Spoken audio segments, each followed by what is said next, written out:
You've heard of them. They started as a tool to help calm autistic people and people with anxiety and insomnia. Over the past few years they've grown into a popular household item, and with good reason. They're comforting. We'd pay just about anything for some comfort. Do you ever notice how that's most of what we spend our money on now, us single guys? Why do we constantly crave to be comforted? My life wasn't particularly uncomfortable. Not then. I had finally gotten backtracked with reality after the disappearance of my wife and kids 2 years ago. I'd sold our little house in the suburbs, gotten a cheap apartment close to my job, attended all the therapy appointments the police and caseworkers recommended, and gone back to work.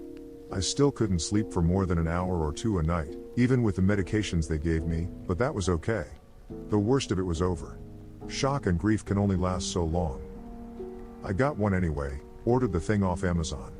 In queen size, like all my bedding, even though my queen no longer slept in it. It arrived ridiculously late. I'm a Prime member, and I selected the free 2-day shipping. But it at least had gotten there, so I didn't send a complaint, despite the state it was in after its long journey, not in the familiar smiley cardboard box, but in a shapeless lump haphazardly placed halfway on my front doorstep, halfway in the parking lot. It had been clumsily wrapped in brown paper and tied with a string, and possibly kicked the whole way here, from the look of it. It's like a quaint, rustic thing, I announced, to nobody in particular, as I dragged it into my apartment. A present from Grandma, back home, on the ranch. But even talking to myself couldn't convince me. It looked like a bomb, delivered straight off the set of an action movie. The package was beaten up, stained, and the rough jute string was frayed and nearly falling apart. It looked singed in several places, too.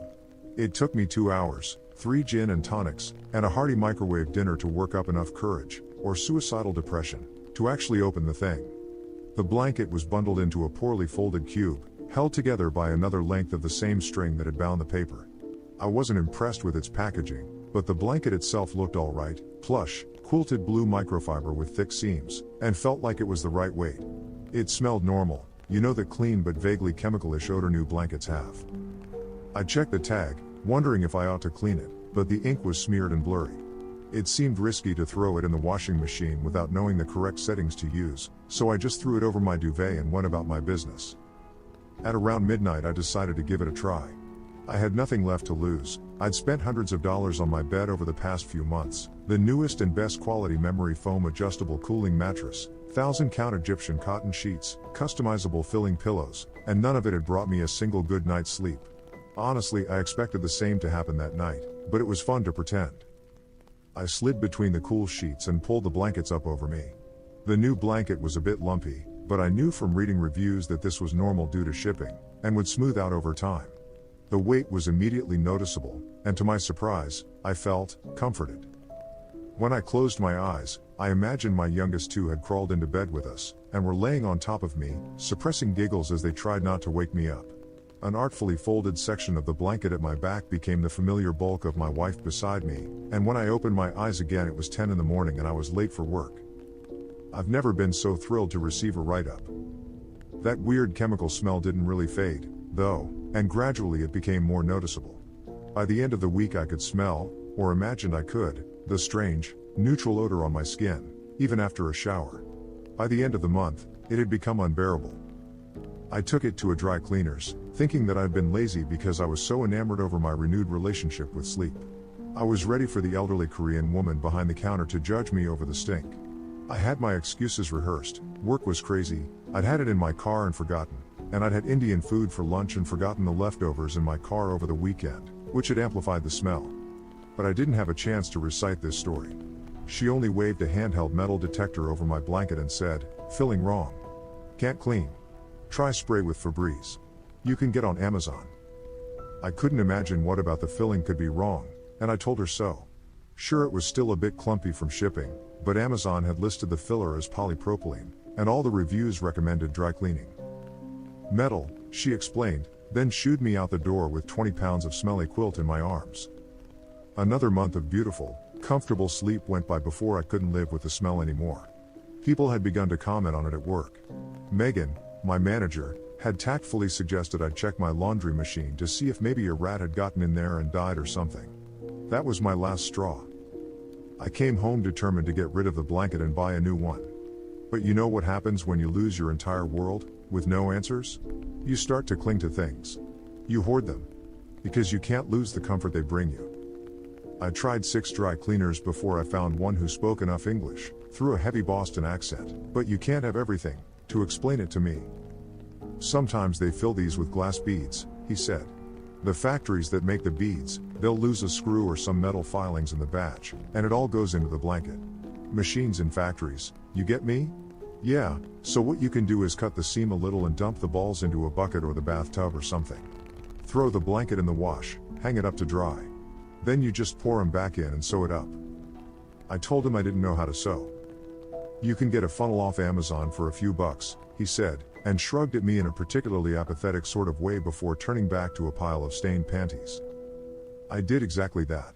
They took a week to ship it, which was annoying, but it was a bank holiday that Monday, so the delay made sense. Armed with my funnel and a bucket, I pulled the edge of the blanket over the bed and cut a tiny hole into the seam near the corner.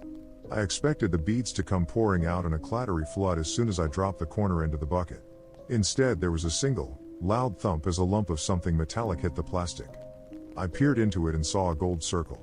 A wedding ring with a fingerprint carved into it, and an inscription on the inside that I couldn't see because a chunk of meat and bone were still inside it, but I knew what it said. It said "to love's eternal glory." It was my fingerprint on the band. My mind went blank and I lost control of my legs, forcing me to sit heavily on the edge of my bed. The motion tugged the blanket over another few inches, and more of the filling came out.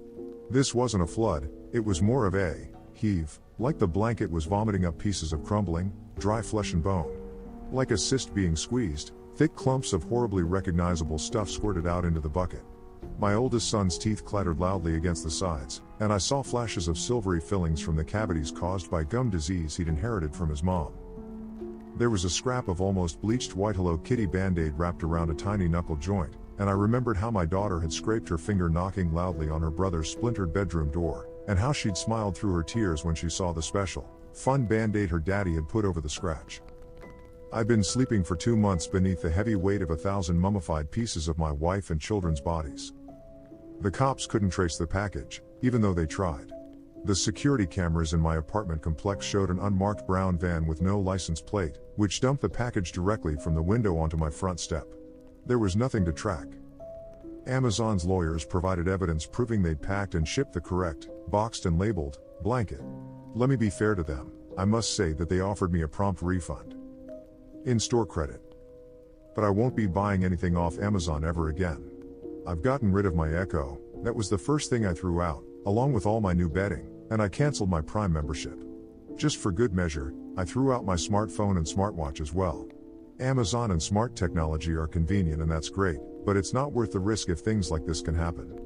It's the only possible explanation. After all, how else could they have found the bodies?